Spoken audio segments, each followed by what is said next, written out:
actuellement, comment est-ce que les sigils sont vus et utilisés? Énormément associé du coup à la sorcellerie et paradoxalement à la magie du chaos dans la sorcellerie en tant que telle. Avec beaucoup de méthodes, on va dire, divers et variées pour les fabriquer, pour les concevoir. Mais finalement, ça repose pas sur des bases très concrètes. Mhm. T'as moyen de développer un petit peu ou... Euh, Disons que l'idée de base de la signature se retrouve Ouais. dans l'idée d'associer des symboles, des mots, des lettres pour créer justement un sigil, un symbole abstrait.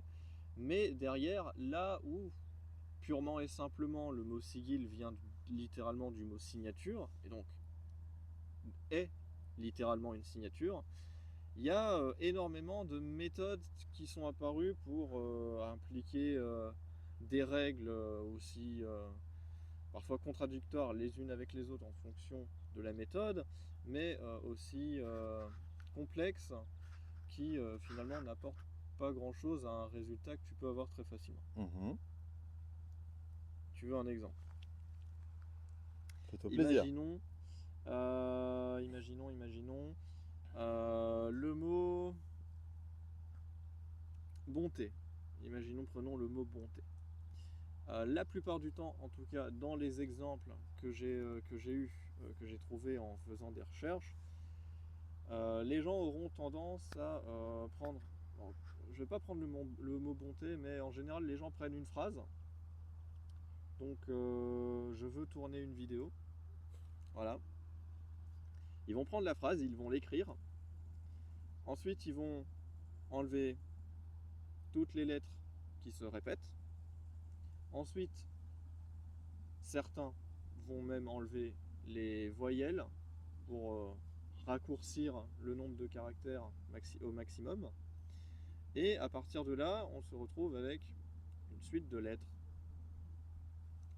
peu prononçables, mais qu'ils peuvent, au plus simple, directement mixer ensemble pour faire un sigil.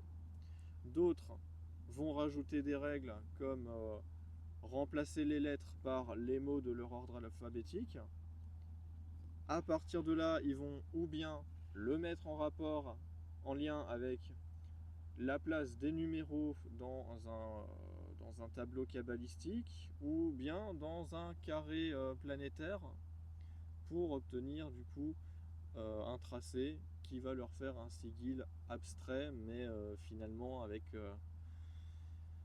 quand même une façon de faire très construite et très dirigée.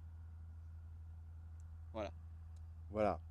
Explication compliquée pour au final... Pour au final, quelque chose qui est construit et très dirigé. Et c'est surtout, en soi, ce qu'on peut conclure de ce qui est attendu d'un sigil, c'est principalement d'incarner l'essence de ce qu'il est représenté. C'est ça. C'est ce qu'on peut aussi comprendre quand on parle de signature en chimie, quand on parle de signature d'un élément chimique. C'est vraiment ces choses qui le représentent sans forcément être lui. C'est des traces, c'est des rayonnements, mais c'est pas forcément l'élément lui-même.